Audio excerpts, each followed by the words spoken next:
नमस्कार, मी Priyanka Gaikwad, Pune prime news मध्ये तुम्हा सर्वांचं स्वागत। मराठा समाजाच्या आरक्षणासाठी लढा देणारे मनोज जरांगे पाटील यांनी आता शेतकऱ्यांसाठी लढा उभारणार असल्याची घोषणा केली आहे।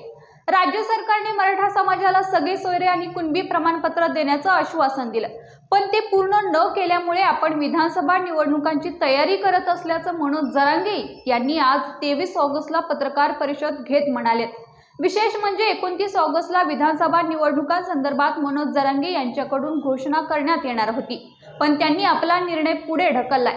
त्यामुळे आता शेतकऱ्यांच्या न्याय आणि हक्कासाठी आपण लढा उभारणार असल्याची घोषणा करत मनोज जरांगे यांनी पुढचं आंदोलन शेतकऱ्यांच्या कर्जमाफीसाठी करणार असल्याचं त्यांनी म्हटलंय। मतदारसंघनिहाय बैठकांमध्ये मराठा आरक्षणासह शेतकरी आणि इतर सर्वच मुद्दे घेणार असल्याचं मनोज जरांगे यांनी पत्रकार परिषदेतून सांगितलंय।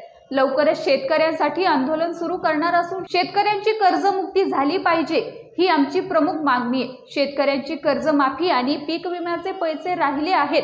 सरकार प्रत्येक वेळी शेतकऱ्यांना फसवतं, आता सरकार कसं कर्जमाफी करत नाही हे पाहतो, असं देखील मनोज जरांगे यावेळी म्हणाले।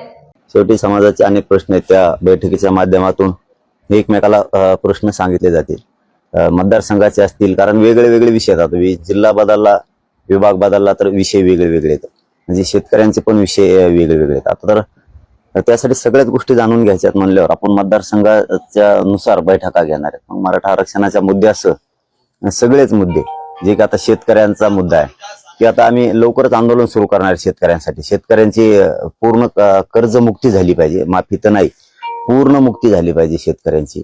त्यासाठी करणारे शेतकऱ्याचा पीक विमा आहे नाही आणि सरकार कसं काय देत नाही तेही आम्ही बघणार आहेत आता, कारण शेतकऱ्यांच्या प्रश्नासाठी लढणं गरजेचं पण आहे। जसंच आरक्षण आहे तसं त्यांनाही त्यातून, त्या जाळ्यातून बाहेर काढणं खूप गरजेचं आहे। की प्रत्येक वेळेस सरकार फसवणार आणि शेतकऱ्यांचंही वाटोळं होणार, त्यामुळे ते कसं काय सरकार कर्जमाफी करत नाही तेही आता आम्ही बघणार आहेत। खूप मोठं आंदोलन आम्ही त्याबाबतही मराठा समाज आणि शेतकरी उभा करणार आहेत। आता कधीपासून हे आंदोलन तुम्ही शेतकऱ्यांच्या संदर्भात सुरू करणार? एकदा आम्ही जरा माहिती घेतो सगळ्या, ज्यावेळेस बैठका होतील त्यावेळेस शेतकऱ्यांच्या काही विभागानुसार वेगळे वेगळे प्रश्न आहेत ना, तर त्यानुसार त्यांच्याशी चर्चा केली जाणार आहे। परंतु मागणी तर आम्ही पाठीमागच्या एक महिन्यापासूनच लावून धरलेली की शेतकऱ्यांची पूर्ण कर्जमाफी करून त्यांचे पीक विम्याचे पैसे राहिलेले, ते नुकसान भरपाईचे राहिलेले ते पण, आणि हे नुसतेच काय येते जाते पंचनामे करतात, तात्पुरतं खुश करतात। दिवाळी आली की एखादं पोत, एखादं किलोवर साखर देतात, कुठं डाळ फिर आणून देते, ती सडलेली डाळ सगळ्या दुनियाची, त्यात सगळे किडे लागलेली, कुठं डाळी देते, कुठं काय बिस्किट देते। आता कुठं निवडणूक आले की कुठं आता साड्या वाटीत येन, आता हे झालेलं पुढे सुरू यांचे घेणं देणं, कुठं कपडे वाटीत येन, कुठं टावेल देते एखाद्याला 2-3 हजार रुपये त्याच्यावर ठेवते ना, एकच घेता का लोकाला? आयुष्याचं द्या ना त्या शेतकऱ्याला, मराठ्याला, त्या धनगरांना फसवलंय विनाकारण, आरक्षण देतो देतो म्हणून त्यांना येड्यात काढलं। आता हे सगळेच मुद्दे प्रकर्षानं आम्ही ताकदीनं लावून धरणार आहेत। विधानसभा मतदारसंघ न्याय म्हणजे 288 मतदारसंघ आहे महाराष्ट्रामध्ये, या सगळ्या ठिकाणी तुमची काय होती? आता जितकं ऍडजस्ट होईल तेवढं, आता कारण महाराष्ट्र का लहान नाहीये, खूप मोठा महाराष्ट्र आहे। जितकं शक्य होईल तितकं शुभारंभ गेवराईपासून करतो। बीड जिल्ह्यातल्या गेवराईपासून आम्ही 5 ठरली ना, 5 सप्टेंबर 5 सप्टेंबर पासून ठरली। आता पुढचा म्हणजे ते दौरात टाकायचा राहिला, ते दौराच पूर्ण देणार आहेत, पण गेवराईपासून सुरुवात, शुभारंभ आहे त्याचा। 288 मतदारसंघात तुम्ही जाणार का बैठकीला? आता जेवढे शक्य होतील तेवढे ना, कारण खूपच मोठा आहे, जेवढा वेळ आहे, जितका वेळ आहे मला मी तितका देणार आहे। 288 जाणं होतंय का 200 मध्ये जाणं होतंय हे आता नाही सांगता येणार, परंतु त्याचे 10-15 टप्पे होतील। आता 10-15 टप्पे होतील त्याचे, आणि त्याच्यात आम्ही प्रश्न जाणून घेणार आहेत बरेचसे।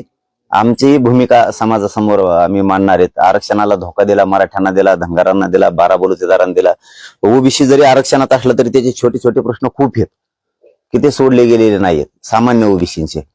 तसेच काही समाजाचे प्रश्न आहेत, महादेव कोळींचे आहेत, लिंगायत समाजाचे आहेत, दलित मुस्लिमांचे आहेत, हे सगळे सोडवण्यासाठी आणि शेतकऱ्यांचे विशेष करून शेतकऱ्यांच्या प्रश्नावर जास्त ताकद लावणार आहेत। शेतकऱ्यांचं म्हणजे मराठा आरक्षण तर हे एक नंबरलाच आहे, हे सुटूच शकत नाही। बाजूला हे आम्ही 1 इंच सुद्धा त्यापासून बाजू शकत नाही, आणि ओबीसीतूनच घेणार, हे याच्यावर पण ठामच आहे। आरक्षण मराठ्यांना ओबीसीतूनच घेणार, परंतु शेतकरी हे आमचाच आहे ना, ते तर कुठं लोकांचं आहे, त्याचे मारण्याच्या हालचाली नुसत्या आत्महत्या त्यांनी 1.5 लाख रुपये द्यायचे नाहीत, लाख रुपये झाले मोकळे. म्हणजे आमची किंमत शेतकऱ्यांच्या मरणाची किती केली जाते बघा तुम्ही, लाखात. त्याच्यात आमचा सोन्यासारखा माणूस गेला, त्याने आत्महत्या केली, याची किंमत नाहीये सरकारला. असे प्रश्न इतके अनेक आहेत. आता बघा तुम्ही त्या शहीद झालेल्या जवानांच्या कुटुंबाचा प्रश्न आहे. देशासाठी लढून, या मातेसाठी लढून त्या कुटुंबावरती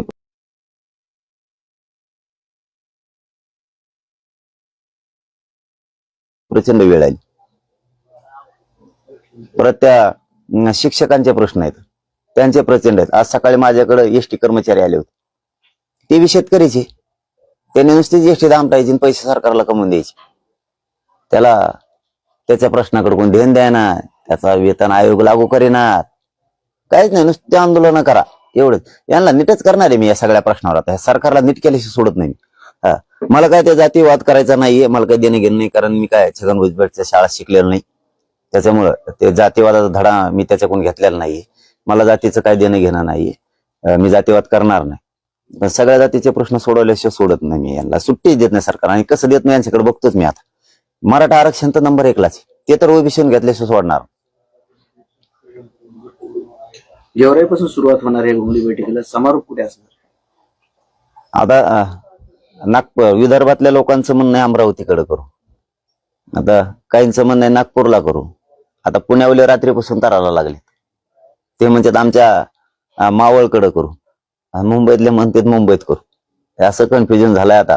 कुंकड करायचं आणि कुंकड नाही. कुंकड केलं तर राज्य आमचं आहे ना, असं थोडंच. नागपूरला केलं तरी आमचंच आहे, मुंबईत केलं तरी आमचंच आहे का ते आमचं नाही? तसं सांगून द्या, आमचं आहे का नाही. पुण्यात केला तरी आमचंच आहे. बघू आता समाजाच्या भावनेनुसार थोडं ते टप्पा ही होईल. परंतु सध्या तरी गेवराई, माजलगाव आणि आष्टी ठरली सुरुवातीला. आता परळी, केज आणि बीड आज यायलेत बैठकीला. बघूयात आता निर्णय आज चुकाच्या तारखे कोणाकोणाला कशा होत आहेत. तुम्हाला कन्फर्म डाटा देऊ, हे काय अर्धवट होईल असं सांगणं म्हणजे ते अर्धवट होईल. तुम्हाला कन्फर्म सगळा रूट आम्ही देणार आहेत, कारण 10-12 पेक्षा जास्त टप्पे पडतील असं वाटतंय. कारण आता विधानसभा आम्ही बैठका घ्यायला, घोंगडी बैठक. ते पोलीस भरती संदर्भातला एक प्रश्न असा आहे की पोलीस भरतीची जी प्रक्रिया आहे ती आता पूर्ण झालेली आहे. या संदर्भात सरकारकडे तुमची काही मागणी असणार आहे का? हा, जे पोरं त्या भरतीमध्ये गेलेत त्यांच्याबद्दल जे कुणबीचे आहे ना, तर त्याला 6 महिन्याची व्हॅलिडिटी दिली पाहिजे. कारण ती व्हॅलिडिटी निघत नाही. काही जातीवादी अधिकारी जाणून बुजून ती वेळ निघून गेल्याच्या नंतर व्हॅलिडिटी द्यायला लागलेत. काही प्रमाणपत्र द्यायला पण तातडीनं त्याच्यावरती निर्णय घेत नाहीत ते अधिकारी. तोही प्रश्न आहे. आणि सरकारला मी सांगितलंय, काल सुद्धा सांगितलंय, वारंवार सांगतोय सुद्धा की व्हॅलिडिटी कुणबील वाढून द्या. त्यांनी सांगितलंय देतो म्हणून. 6 महिन्याची मुदतवाढ व्हॅलिडिटीसाठी करूयात. बघूयात आता करतेत का. नसता आम्हाला उठाव राज्यभर पुन्हा करावाच लागणार आहे. मराठा आरक्षणासाठी बाकीच्या विद्यार्थ्यांचे खूप प्रश्न आहेत. त्याच्यासाठी आता हे सगळेच प्रश्न आम्ही हातात घेतलेत की जे शेतकऱ्यांच्या, मराठ्यांच्या निगडीत आहेत. सर्वसामान्य लोकांच्या दैनंदिन जीवनाशी निगडीत जे प्रश्न आहेत ते सगळेच घेतलेत. कारण आम्हाला कुठे जातीवाद करायचा नाही, राजकारण पण करायचं नाही. किंवा आमचा अजेंडाच नाही, दोन्ही पण नाही. जातीवाद करायचा नाही आम्हाला आणि राजकारण पण करायचं नाही.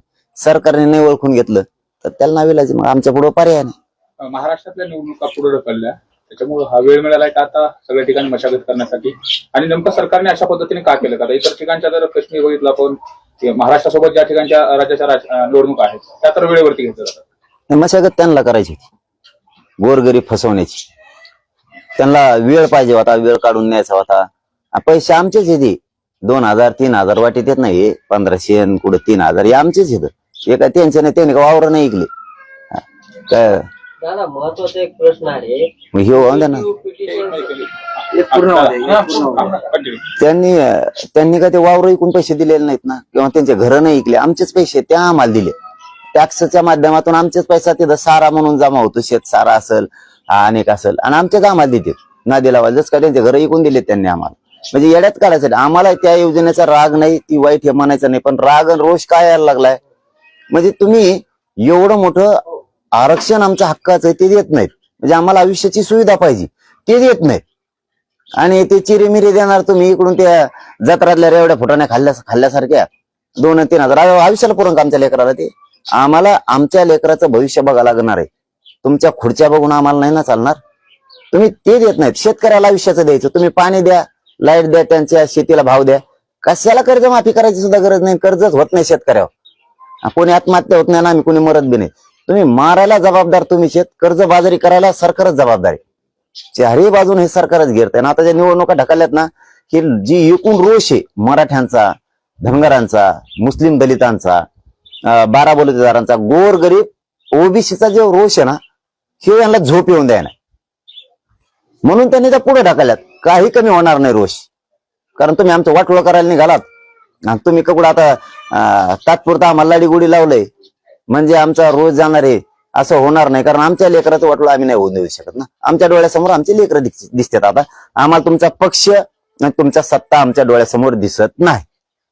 प्युरिटी पिटिशन संदर्भामध्ये 11 सप्टेंबर रोजी सुप्रीम कोर्टामध्ये सुनावणी होणार आहे. सुप्रीम कोर्टाने जर ते आधीचं 13% आरक्षण मान्य केलं तर तुमची भूमिका कशा पद्धतीने असणार आहे, कसं या म्हणजे त्या आरक्षणाकडे तुम्ही बघता? आमचं मागणी ओबीसी आरक्षणाची.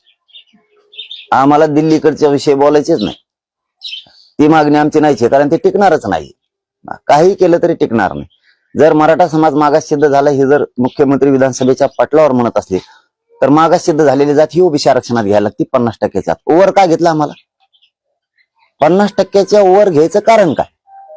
तुम्ही 50%च्या आत आम्हाला टाकायला पाहिजे होतं. ते टिकत नाही आणि ते टिकलं फिकलं आम्हाला त्याचं देणं घेणं नाही. कारण आम्हाला ते राज्यापुरतं नाही, आम्ही ओबीसीचं आम्हाला केंद्रापर्यंत आरक्षण पाहिजे. ओबीसीतलं कुणबी आरक्षण आहे राज्यापासून केंद्रापर्यंत. कोणी एखाद्याला समजा उदाहरणार्थ तुम्हाला इथून बीडला जायचं, तुम्हाला एसटी तिथपर्यंत हाई, तुम्हाला मध्येच उतरून दिलं गेवर आहेत, मग काय पैसे जायचं का तिथून पुढं? आमचं भविष्य उदाहरणार्थ तिथपर्यंत आहे. आमचं भविष्य राज्यापासून केंद्रापर्यंत ते आरक्षण आहे. आमचं तिकीट डायरेक्ट दिल्लीच आहे. तुम्ही दिलं मध्येच उतरून आम्हाला गुजरातलाच, बस म्हणा तिथं कंपनी हिंडत. आम्हाला आमचं हक्काचं आरक्षण आहे ओबीसीचं, ते केंद्रापर्यंत आहे. ते 10% दिलं ते राज्यातलंच दिलं ईडब्ल्यूस घालून टाकलं आमचं. म्हणजे केंद्रातून बी आमचे पोरं उडविले, तुम्ही राज्यातून पण उडविले. आम्हाला नकोच आहे, ते मान्यच नाही आम्हाला, ते आरक्षणच मान्य नाही. आपण आता सगळ्या योजनांचा उल्लेख केलेला आहे. सरकारनं आता पुन्हा एक नवीन योजना आणलेली आहे. मुख्यमंत्र्यांनी बीडच्या कार्यक्रमामध्ये एका नवीन योजनेची पुन्हा घोषणा केलेली आहे, आमचा लाडका शेतकरी योजना. ते काय आता सांगूच नका तुम्ही. आता ते डोकं सगळं फडणवीस साहेबाचं, असले डोके फडणवीस साहेबाचे चलत. त्यांना माहिती किती राग आला तरी कसा शांत करायचा हे देवेंद्र फडणवीसांकडून शिकायचं. आणि कसा पक्ष बी संपवतो दुसऱ्याचा हे बी त्यांच्या जवळच येते. पण त्यांना माहित नाही की जनतेची शक्ती पुढे कसली सत्ता टिकत नाही. कसली तुम्ही किती काय करा, धनगर बांधव खास ओरिजिनल काम करणारा, स्वतःच्या जातीसाठी स्वतःच्या लेकराची आस्था असणारा खास धनगर जो आहे ना, तो देवेंद्र फडणवीसांनी फसवलेला कधीच विसरू शकत नाही. खास मराठा, जातवान मराठा जो जातीसाठी काम करतो, जो खास मराठा आहे, तो मराठ्यावर झालेला अन्याय आरक्षणाच्या बाबतीत कधीच विसरू शकत नाही. मुस्लिमावर झालेला अन्याय, दलितांवर झालेला अन्याय, सामान्य ओबीसीवर झालेला अन्याय हे सामान्य लोक कधीच विसरू शकत नाहीत. आणि शेतकऱ्याला निवडणूक जवळ आली की दर 5 वर्षाला म्हणतात तुम्हाला कर्जमाफी करू, तुमच्या शेतीला भाव देऊ, तुमच्या सोयाबीनला भाव देऊ, तुमच्या कांद्याला भाव देऊ, तुमच्या दुधाला भाव देऊ. दुधाचा असा पचका झालाय आमच्या. अगं बा विचारू नका, टँकर नाही आले ते दुसऱ्या 2 महिन्यातच दुधाचा व्यापार करणारा सुधारतोय बा. 2च महिन्यात 90 लाखाच्या पुढचीच गाडी बुक करतो 2च महिन्यात. आणि दूध आमच्या त्याच कॅन्डी, 30 सायकल आणि माणूस तेच, धोतर तेच, आमचं कळच बघाना. आमच्या चष्म्याच्या काचा फुटलेल्याच, त्याचा चष्मा 35,000चा आमच्यावर व्यवसाय करणार, आमच्या दुधावर. ह्या हरामखोर अवलादींनी आमच्या लोकांचं रक्त पेले. मग शेतकरी यांना माया नाही, काय नाही, काय नाही. यांना कोणाची माया दया नाही, ना मराठ्यांची आहे, ना धनगरांची आहे, ना गोरगरीब ओबीसींची आहे, ना मुस्लिम, यांना कोणाची नाही. नुसता जातीवाद बस, दुसरं काहीच नाही. मारामाऱ्या लावायच्या आणि स्वतःची सत्ता साधून घ्यायची. मारामाऱ्या लावायच्या आणि स्वतःची सत्ता साधून घ्यायची, एवढंच काम आहे यांचं. विकास फक्त शब्द वापरायचा. आणखीन त्यांना ते अरबी समुद्र तर छत्रपती शिवरायांचं स्मारक झालं नाही. हिंदुत्ववादी म्हणते स्वतःला, हिंदुत्ववादी म्हणते स्वतःला, छाताड बडून घेते. छत्रपती शिवरायांचं स्मारक नाही झालं. तुम्हाला ते हिंदू मिल मधलं डॉक्टर बाबासाहेब आंबेडकरांचं स्मारक नाही झालं. आणि लोकांना फक्त शिकवायचं, भाषणात तेवढं म्हणायचं हिंदू जमले, हम कट्टर हिंदू आहे, हे भाषण ठोकायचे. आणि ओबीसी जमले, आमचा डीएनए ओबीसीचा आहे. आता तुम्ही नेमके हाय कोणाची? तुम्ही ओबीसीचे म्हणून त्यांना कळाना, हिंदूला कळाना, तुम्ही हिंदूचे आहेत. मला जातीवाद शिकायचे, ती बायाबरी लपून ठुली इकडे, ती दुसऱ्या देशातली पळून आली ती कोण तिकडे कत केली नाही का आता आरक्षणाच्या आंदोलनात? हा, तिकडे कुठली तिथं ती इकडे लपून ठुली येईनी आणि परत म्हणते आम्ही हिंदू आहे, हिंदूवादी. म्हणजे तुम्हाला आमचं वाटोळ करायचं काय या राज्यातल्या आणि देशातल्या लोकांचं? आमच्यात वाद लावून. शेतकरी आत्मा आहे, शेतकरी जगवणार आहे,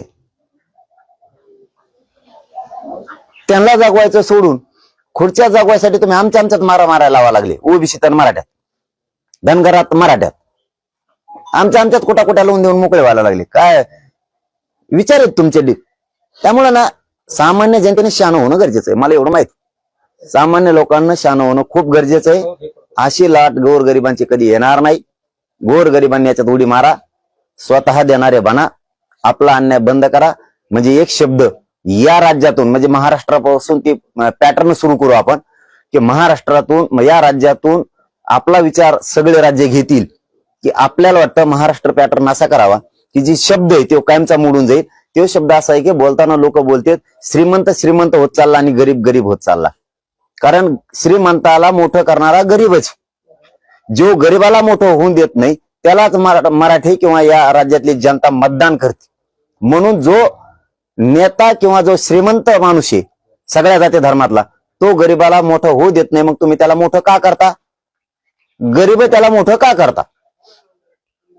जर तुम्हाला असं वाटतंय गरीब गरीब राहत चालला आणि श्रीमंत श्रीमंत होत चालला, एवढं जर तुम्हाला कळतंय, तर मग गरीबाने श्रीमंताला एकदा पायाखाली टाका ना. आणि आपलं स्वप्नच आहे ना, शेतकरी असू द्या, सगळ्या जाती धर्मातला गरीब असू द्या, ही लढाई गरजवान त्याची. मग तो मराठा असू द्या, धनगर असू द्या, मुस्लिम असू द्या, एकदा या श्रीमंताला पायाखाली टाकायचं ठरवा ना. गरीब कसा मोठा होत नाही ते आपण बघू. गरीबाला कसं काय मिळत नाही, धनगरांना आरक्षण कसं मिळत नाही, शेतकऱ्यांचे प्रश्न कसे सुटत नाहीत ते आपण बघू.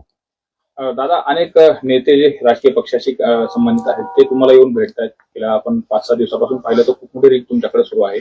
29 तारीख तुम्ही दिली होती, मात्र ती तारीख परत बदलली गेली. पण हे जर सगळं पाहिलं तर पक्षामध्ये जे पक्षाचे कार्यकर्ते आहेत ते देखील आज अस्थिर झालेत का? त्यांना देखील त्यांच्या अस्तित्वाची भीती वाटते का? म्हणून ते तुमच्याकडे येऊन भेटतात. तुम्हाला फक्त टीव्हीला दिसले, तुम्ही गेल्यावर लय टपूनच असते ती, तुम्ही गेल्यावर जास्त येते. हा, ते आधी बघत ते लय होत चाबरे येते, त्यांचा माणूसही दाणून होते का कोणते आधी ते म्हणतात मीडियावाले गेले सांगा मग भरपूर गाडी आले. म्हणलो ते गेल्यावर कसं काय आली गाडी? लय याच्यात मी चाबरापणा चालू आहे त्यांचा. हा, लय 7 जण तुम्ही गेला, एक जण कशाचा? लय कलाकार लोक आहे ते. त्याच्यामुळं तिथं काय व्हायलंय याच्यापेक्षा लोकांना एक गोष्ट सहन होत नाही. आता आपण ज्या पक्षाच्या नेत्याला मोठं केलं, मग ते 4, 5, 6 असते ते किती असं, आता 6 झालेत, एका एकाचे 2-2 झाले. त्यांना तो शब्द सहन नाही होत की ज्या नेत्याला मोठं केलं ते आपल्या अंगावर घालायला लागले. माझी मागणी गोरगरीब मराठ्यांना आरक्षण मिळावं म्हणून, शेतकरी मोठा व्हावा म्हणून. गरीब शेतकरी नको राहायला, त्याच्या मालाला भाव मिळाला पाहिजे, कारण मी शेतकऱ्याचा पोरग आहे, मला काय राजकारण नाही करायचं. मग हे लोकांच्या लक्षात यायला लागलं आणि ते माझ्या विरोधात बोलायले. लोकांची इच्छा होत नाही तिथं थांबायची, तिथं होत नाही. आम्ही हिंदू आहेत ना, आम्ही पण कट्टर हिंदू आहेत ना. मग हिंदूला कसं काय विरोध करतो आरक्षण द्यायला? मग आम्हाला नुसतं गोटागोटी ढोलक काय तुम्ही? आम्ही कशाला आहेत? आम्ही हिंदू आहेत, आम्हाला आमच्या धर्माचा गर्व आहे, स्वाभिमानी तो असला सुद्धा पाहिजे. पण आम्हाला याचं कोड नाही उरगडलं. मारामारी करायच्या दिवशी, दांडके उचल्या दिवशीच मराठा पाहिजे काय? आरक्षणाचा विषय आला की बाकीचे हिंदूत येत नाहीत का? मग आम्हाला विरोध करणारे. मग हिंदू जर तुम्हाला एक संघ राहावा वाटतो, हिंदू जर मोठा व्हावा वाटतो, तर हिंदूतला एक प्रचंड मोठा गट मराठ्यांचा, याला हिंदूत कसं काय विरोध करतो आरक्षणाच्या दिवशी? म्हणजे आमचे लेकरं मोठे व्हायच्या दिवशी तुम्ही आम्हाला विरोध करताय, आणि ज्या दिवशी मारामाऱ्या करायच्यात म्हणजे ज्याच्यात काही फायदाच नाही त्याच्यात आम्ही सगळ्यात पुढं. आम्हाला छत्रपतीचं हिंदुत्व आम्ही चालवतोय, आम्हाला छत्रपतींचे हिंदुत्वाचे विचार पटते ते आम्ही चालू. यामुळे लोकांना असं वाटायला लागले की आपल्या लेकराच्या मागणीसाठी हे लोक विरोध करायले. कशाला याला मोठं करायचं? मग ते भाजपचा आमदार असू नये, ते शिवसेनेचा मंत्री असू नये, ते राष्ट्रवादी असू नये, ते काँग्रेसचा असू, नाही मोठं करायचं याला. आपले लेकरं मोठे करा. आणि तुम्हाला मी सत्य सांगतो आणि तळतळीने सुद्धा सांगतो की मराठ्यांनी आणि शेतकऱ्यांनी हेच डोक्यात ठेवणं सुद्धा लय गरजेचं आहे. तुम्हाला सगळ्यात जास्त आनंद तुमचं लेकरू मोठे होण्यात असला पाहिजे. पक्ष मोठा करण्यात किंवा ते नेता मोठा करण्यात तुम्हाला आनंद असायला नाही पाहिजे. हे माझं प्रामाणिक मत आहे सगळ्यांसाठी. तुम्हाला आनंद असा वाटला पाहिजे की एखादा नेत्याला मतदान करून तुम्ही निवडून आणता, ती ज्या दिवशी विजयी होतो त्या दिवशी आपले लोक त्याच्या डोक्यावर गुलाल टाकतात. म्हणजे मतदान तर देतात, गुलाल टाकते, डीजे लावतात आणि त्याला आपल्या खांद्यावर घेतात आणि नाचतात आमचे लोक. काय आनंद आहे भाऊ तुम्हाला? काय मोठेपण वाटलं तुम्हाला त्याच्यात? निवडून आणला. हे बघा, हे स्वप्न बघा मराठ्यांनी आणि शेतकऱ्यांनी, हे स्वप्न आपल्यासाठी गरजेचं आहे. कोणचं? तुमचं लेकरं अधिकारी व्हावं, तुम्ही शेतात काम करीत असायला पाहिजेत, सगळ्या गावकऱ्यांनी पळत तुमच्याकडे शेतात यावं, त्या आईबापाकडं कष्ट करणाऱ्या, आणि त्यांनी सांगावं तुमचं लेकरू अधिकारी झालंय त्या आरक्षणामुळं. तुम्हाला त्या शेतातून गावात लोकांनी खांद्यावर उचलून नाचत आणावं, डीजे लावून गुलाल टाकाव. ते आनंद शेतकऱ्यांनी आणि मराठ्यांनी बघावं. तुमच्या आयुष्यातला सगळ्यात मोठा खरा आनंद ते असणार आहे. यांना कुठे निवडून आणताना यांना खांद्यावर घेऊन नाचता बाद गेले. म्हणून हे लोकांची जी आहे ना, त्यांची मनस्थिती सगळ्या पक्षातल्या लोकांची सुद्धा बदलली आहे की चल जाऊ दे आता, एवढे वेळेस 75 वर्ष त्यांना दिलं ना, 1 लाख आता सामान्याची आली ना, मराठ्यांनी एकजुटीनं मतदान करायचं, शेतकऱ्यांनी सुद्धा एकजुटीनं करायचं, आणि एवढ्या वेळेस गरिबाच्या हातात सत्ता द्यायची. हे आता लोकांनी ठरवलं म्हणून काही रातची येतात तुम्ही गेल्यावर. आता त्यांनी ड्रोन बी लावले, रात्री ड्रोन आले, पुन्हा रातची आलते आमच्यात. ड्रोनात बी त्यांना ते दिसत नाही वाटतं, फक्त आम्हीच दिसतो काय करतो. देवेंद्र फडणवीस ड्रोन येते, ते ड्रोन दुसरे नाहीत, कोणचे नाहीत, ते सरकारचे आहेत 100% सांगतो तुम्हाला. सगळ्या खोट्या अफवा आहेत, कोणाच्या आहेत कोणाचे आहेत कोणाचे आहेत, ते कोणाचे नाहीत, शोध लागत नाही. याचा अर्थ ते देवेंद्र फडणवीसांनी हेरगरी करायला ठेवलेले आहेत. कारण ड्रोन इथंच कसं काय येते? आता आमचं खोटं ठरवलं असतं सगळ्यांनी, त्यांचाच एक आमदारांची वाईट की आमच्या तिकडे बी आले ड्रोन म्हणून. आता तुमच्या आमदाराचं तरी खरं आहेत म्हणून आमचं खोटं ठरवलं, आम्हाला म्हणजे इमान गेलं. इमान का इमान तळे का इथं सरपंचाच्या घरावर इतक्या खाली काय आले होते का? डिझेल भरितो आहे आम्ही इथं, इतक्या खाली इमान करताय काय? म्हणजे इतके बघा, पोलिसांचा बी तसा अहवाल गेला जाऊन सरकारला, कर्तव्य दक्ष गृहमंत्र्याकडं, की ते इमान आहे का? आता तुमच्या आमदारांनी सांगितलंय की मी ड्रोन बघितलंय, ते ड्रोनचे कॅमेरे हे टाकले, शूटिंग टाकल्यात. आता तरी खरं झालं तुमच्या लोकांचं तरी. आम्हाला तर येड्यातच काढणार आहे तुम्ही, मराठ्यांना, धनगराला, मुस्लिमाला, शेतकऱ्याला. आता तुमच्या याचं तरी खरं झाला. हे देवेंद्र फडणवीस ड्रोन आहेत, पण फडणवीस साहेब काहीच होणार नाही. तुम्ही एक करू शकता, त्या ड्रोनच्या माध्यमातून गोळ्या घालताना आम्हाला. आणि मी काय वरच असतो, तुम्हाला माहित नाही, त्या घराला हेच नाही, ते मधलं बॉक्सातलं मोर्ड आहे, ते असं वाढायचं. कोणी येऊ शकतो, काही अडचण नाही. तुमच्या ड्रोननी गोळ्या घातल्या तरी मी वरच असतो बाहेर, काही काळजी करू नका देवेंद्र फडणवीस साहेब. तुमच्या सगळ्या चालीला पुरून ओरायला माझा, मी नसलो तरी माझा मराठा समाज खंबीर आहे तुमचे पाठ पुरवायला. करा हेरगिरी काय करायची तुम्हाला. आणि निवडणुकीचे तुम्ही पूर्ण तयारी करता, ते सगळ्या गोष्टी खऱ्या. पक्ष सगळ्यात मोठी गोष्ट असते निवडणूक लढवताना, कारण की तुम्हाला जे उमेदवार तुमचे निवडून येतील त्यांना एका बंधनामध्ये बांधण्यासाठी एक पक्षाची गरज असते. या सगळ्या संदर्भामध्ये कुठली तयारी तुमच्याकडून झाली आहे का? नाही, आमचं आणखी ठरायचंच राहिले. पाडायचे का लढायचे? पाडायचे म्हणलं तर पळून गेलं तरी काही टेन्शन नाही, पाडायचं म्हणल्यावर कोणकडे पळून गेला तर आम्हाला काय हे नाही.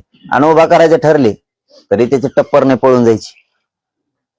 आता इतके 2 पक्ष, राज्याचं उदाहरण ताजा असताना 2 पक्ष डायरेक्टच नेले, तर ते काय पळून जायची हिंमत नाही असं म्हणतात. ते का पळून गेले म्हणजे काय? ते असे तसे गेले काय? त्यांच्या माग इड्या लावल्यात. आमच्या उमेदवार मग ईडी लावायला, त्याला मुंबई जायला, एसटीनं जायला पैसेच नाहीत, आणि त्याच्या मागे काय लावून काय पळून जाईन तो? त्यांना बेवेजाला टाकून देईन म्हणून ते तिकडे जातात. आमचे उमेदवारच धोरणिक नाहीत. आता आम्हाला ते फॉर्म भरायलाच पैसे गोळा करून द्यावं लागतील, फॉर्म भरायलाच. आणि पळून जाईन कुठं आणि जाऊन करीन काय? आणि जातीशी आणि शेतकऱ्याशी बेमान होणारा वापस नाही येणार नाही इकडं. लोक त्याला टेकून बी देणार नाही घरात. टेकून इथं अपक्षच राहणार सगळे, आघाड्या फागाड्या काही नाही. म्हणजे तुम्ही सर्वसामान्य कुटुंबातला उमेदवार देण्याचा विचार करताय तुमचं? तर गरजवंताचाच लढा आहे. आमच्याकडे नेते काही काही येत आहेत, काही म्हणलो मी तुम्हाला.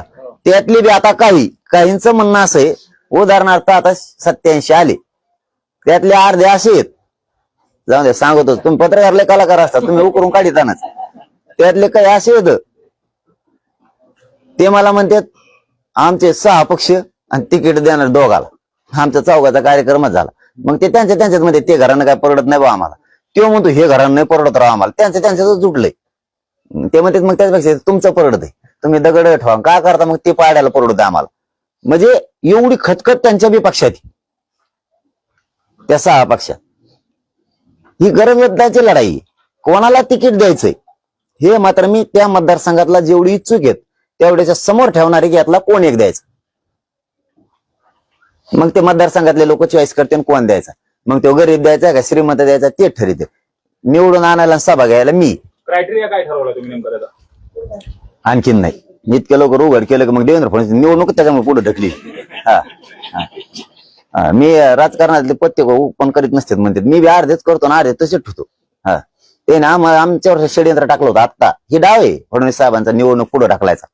कारण त्याला 29 तारखेला आम्ही काय निर्णय घेतो यानुसार वागायचं होतं. आम्ही कोण उमेदवार देतो मग तसा द्यायचा, आम्ही कोणते मतदारसंघ लढायचं म्हणतो मग ते करायचं, आम्ही कोणासोबत येत मग त्याच्यावर हे करायचं. मग त्याचे एकूण सगळे डाव होते आणि मला ते सगळं त्या दिवशी क्लिअर करायचं होतं. पण आम्ही लय नशिबान आहेत मराठी, ते 29च्या नंतर म्हणायला पाहिजे होतं निवडणूक पुढे ढकली. मग मात्र मला लय परिश्रम करायला लागले असते, खूप कसरत करावी लागली. ती 29च्या आधी म्हणल्यामुळं आयला म्हणलं आपणच सावध झालो, कशाला आपण नंतर बघू म्हणलं, राहून सलाईनवर सगळेच. बरं पाटील, तुमचा फायदा काँग्रेस, राष्ट्रवादी आणि उद्धव ठाकरे यांना लोकसभेच्या निवडणुकीमध्ये मोठ्या प्रमाणात झाला. आता तुमची भूमिका आहे अख्ख्या महाराष्ट्राला आणि देशाला माहिती आहे की तुमची मराठा समाजाला ओबीसी मधून आरक्षण देण्याची भूमिका आहे. या तिन्ही पक्षातल्या कुठल्या अशा प्रमुख नेत्यांनी तुमच्या भूमिकेला समर्थन दिलं? आम्हाला त्यापेक्षा त्यांचं समर्थन ऐकण्यापेक्षा आणि घेण्यापेक्षा माझ्या समाजाचे प्रश्न लढायला मी खंबीर. कोण आमच्या कोण बोलला काय, धोका दिलाय काय, काय दिलाय, आमच्यासाठी कोणाला फायदा झाला हे महत्वाचं. माझ्या मराठा समाजासाठी आणि माझ्यासाठी सुद्धा आम्हाला आमची ताकद दाखवणं गरजेचं होतं. आमच्यासाठी सगळ्यात महत्वाचा रोल ते होता की आमची ताकद दाखवणं गरजेचं होतं. का त्यांचे निवडून नाही आले काय, यांचा फायदा झाला आणि त्यांचे काय कमी आले काय? जळगावचं कोण आहे, साताऱ्यात कोण आहेत, पुण्यात कोण आहेत, नाही म्हणा त्यांना मराठ्याचा फायदा नाही झाला. उगा तर ते बोलायचं म्हणून बोलायचं काहीतरी, या आघाडीला झाला आणि त्या घोंगडीला झालं असं काहीतरी बोलायचं मोगमत. आम्हाला आमची शक्ती दाखवणं गरजेचं होतं आणि मराठ्यांची शक्ती ही आम्हाला आमची दिसली. आता जर ठरलं तर एकदा पाडून ताकद दाखवली, आता निवडून आणून मराठी ताकद दाखवते ना, असं काही नाही. ठरलं तर आता ते जर तरचा विषय, पण ताकद दाखवणार आम्ही यावेळेस. त्यांनी जर आरक्षण नाही दिलं 113 जागेवर भोगाच केला म्हणायचं त्यांचा. आम्ही बरं पाटील, तुम्ही असं कुठंच जाहीर केलं नाही की जर मराठा समाजाला ओबीसी मधून जर या सरकारने आरक्षण दिलं तर तुम्ही या सरकारच्या बाजूची भूमिका घेता, निवडणुकीमध्ये त्यांना निवडून द्या असं आव्हान करताना असं कधीच म्हणलं नाही आतापर्यंत, जेव्हापासून हा लढा चालू झाला तेव्हापासून. कारण मला राजकारण करायचं नाही, ते राजकीय डाव असतो. जेव्हा आरक्षण देईन त्याच्या बाजूने आम्ही रो काय ठेका घेतला काय, माझ्या जातीने यांचे झेंडे उठलाय का, रेकॉर्ड करायचा आम्ही काय ठेका घेतला का, काही रेकॉर्ड करायचा. काय काय म्हणतात मी 5 वेळेस निवडून आलो, एवढे बस आलो, 6 वेळेस होतो, तिकडे नाल्यात जाऊन पड नाही एखाद्या, तो रेकॉर्ड करायला आम्ही ठेका घेतला मराठ्याने. एवढीच बार मला निवडून द्या म्हणतात, मग मी कवाचं भरत नाही, मर ना तिकडे जाऊन. काय तुमचे धंदे, आम्हाला आमचा रेकॉर्ड करायचं पडलाय, आमचे लेकर मोठे करायचे पडले, तो हा रेकॉर्ड कुठे करतो आम्ही? तो त्याचं पोरग मग एवढे बार निवड, त्याचं पोरग आहे म्हणून काय आता तू काय निवडून येतो का आमच्याकडून, आणि आमच्या पोरग काढी लावतो का, मारतो का सगळे? यांच्या भूमिकाच आम्हाला आवडत नाहीत. आता सहज बोलते ती, मी मोठा आहे, उद्योगी, व्यावसायिक आहे, मग ते पोरने लावले का नोकरीला, मग त्याच्यामुळे मला निवडून द्या. तो का उपकार केला का ती 20 लावली तर? तू त्यांना पगार देतो, ते काम करते, त्याच्या चौपट तुला उत्पन्न होतंय. मग तू कारखान्यात लावतो, कंपनीत लावतो, तू एखाद्या शाळेत लावतो, एखाद्या कॉलेजवर लावतो, उपकार नाही करीत. तो अंधारात बिल्ले मोठं काबार घेतो. शिक्षक म्हणून तुला नोकरी लावायचं असलं तरी तो आहे तिथलं शाळेवरती काम करतो, तेव्हा तो पगार देतो. आणि तो काय फुकट नाही देत, तुला उत्पन्न नाही दे. तुला शाळेचं उत्पन्न आहे, तो कारखान्याचं आहे, तो काय कंपनीत लावशील एखाद्या, तिथं उत्पन्न नाही. आम्हाला कष्टच करावं लागतात ना तरी, म्हणून निवडून द्यायचं काय तुला? शाळेवर एखादा शिक्षक केला, कारखान्यात एखादा नोकरी लावला म्हणून त्याचं उत्पन्न नाही होत का 5-10 पट तुला आमच्या जीवावर? आमचं कष्ट आहे, तू यशितच आहे. जे नोकरी लावलेले लोक यांचे कष्ट आहेत आमचे. तो आहे फक्त हिशोब करतो, वार्षिक अहवाल सादर करा, आर्थिक नफा किती, आर्थिक तोटा किती, हे गणित आहे. आता तुम्ही गोरगरीबाला शिकूच नका, गोरगरीब तुमच्या पुढे गेला. फक्त आम्हाला आता गरीब कसे मोठे होतील याच्यासाठी काम करायचं. पाटील, चला, धन्यवाद. पाटील, उद्या महाविकास आघाडीकडनं जे बदलापूर प्रकरणात निषेधार्थ महाराष्ट्र बंद कसं बघता पाटील तुम्ही? नाही बंद कर कसं बघणार, ही नाही, ही काय प्रश्न नाही, पण ती घटना लय वाईट. हे असलं होणं, हे फडणवीस साहेबांना कसं शोभतं आणि ते कसे लक्ष देत नाहीत ह्या गोष्टीकडे, ही अवघड आहे. कारण मी प्रत्येक प्रश्नात राजकारण नाही करणार. पुढं आमचं त्यांचं जरी आरक्षणात लागलं असलं तरी मग कसल्या प्रश्नात ही करणार नाही. पण ते लेकरू आहे, या राज्याचं देशाचं ते लेकरू आहे. त्या लेकराला न्याय मिळाला पाहिजे, 100% न्याय मिळाला पाहिजे. नसता पुन्हा जनता रस्त्यावर उतरलच, सुट्टी नाही देणार. मी काय हे राजकीय आरोप करत नाही किंवा देवेंद्र फडणवीसला विरोध करायचा म्हणून करत नाही, पण लेकरू हे राज्याचं आहे, तसंच ते देशाचं आहे. त्या लेकरावर झालेला अन्याय, त्याला न्याय म्हणजे न्यायच मिळाला पाहिजे. विरोधक राजकारण करतायत असा सत्ताधाऱ्यांचा आरोप आहे. ते काही मत असते, मग पाहता ते उत्तर मी कशाला देऊ? तेच म्हणतो ना, त्या लेकरात मला राजकारण नाही करायचं. पाटील, ते राज्याचं लेकरू आहे, देशाचं लेकरू आहे, त्याला न्याय भेटला पाहिजे, याच्यावर आम्ही ठाम आहे. पाटील, शेतकऱ्याच्या प्रश्नावर तुम्ही आंदोलन करणार आहे येणाऱ्या काळामध्ये, नेमकी कसं आंदोलन असणार आहे, कशी दिशा त्या आंदोलनाची असू शकते? ते तर आणखीन क्लिअर केलं नाही, परंतु आम्ही शेतकऱ्याचेच पोर आहेत ना. याच बरोबर मागणी करून असता शेतकऱ्यांना देणारं बनावं लागणार आहे. आंदोलन बी करीत बसण्यापेक्षा, आंदोलन तर करणारच, पण आंदोलनच नुसते करीत बसण्यापेक्षा शेतकऱ्यांनी, सगळ्या जाती धर्मांच्या लोकांनी, मराठ्यांनी, या सगळ्यांनी एकत्र येऊन सगळेच देणारं बना ना. तुमचा प्रश्न तुम्हीच सोडवा, आंदोलन करायची गरजच नाही, आंदोलन करण्याची गरजच नाही. गरिबीतून जर बाहेर तुम्हाला निघायचं असलं तर तुम्हालाच आता परिवर्तनवादी विचाराचं व्हावं लागणार आहे. तुमच्या मतात आणि मनात दोन्ही तर तुम्हाला आता बदल करावा लागणार आहे. पाटील, हे तर शेवटचा प्रश्न की राज्याचे मुख्यमंत्री एकनाथ शिंदे आहेत, मात्र तुमचा सातत्याने रोग जो आहे तो उपमुख्यमंत्री असलेले देवेंद्र फडणवीस यांच्यावर असतो. नेमकं काय याचं कारण आहे? तुम्ही गाडी घेतली तर गाडीला किंमत आहे का तुमच्या बी गाड्यावर? त्याला फिटरकडे न्यावं लागेल. फिटरने जर एखादा नट ढिला ठेवला तुम्हाला परत त्याच गॅरेजवर आणावं लागेल. मेन फिटरच ते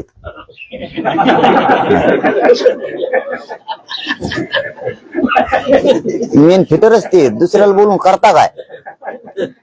इकडून जमा करते आणि तिकडून नट बोल्ट गोळा करते, ते चौकून त्याचा जॉईंट देऊन ती सुरू करतात गाडी. मी सरकार सुरू केलं देईन आता, इकडून तिकडून जॉईंट देऊन. या बातमीसह इथेच थांबतोय, मात्र तुम्ही पाहत राहा पुणे प्राईम न्यूज.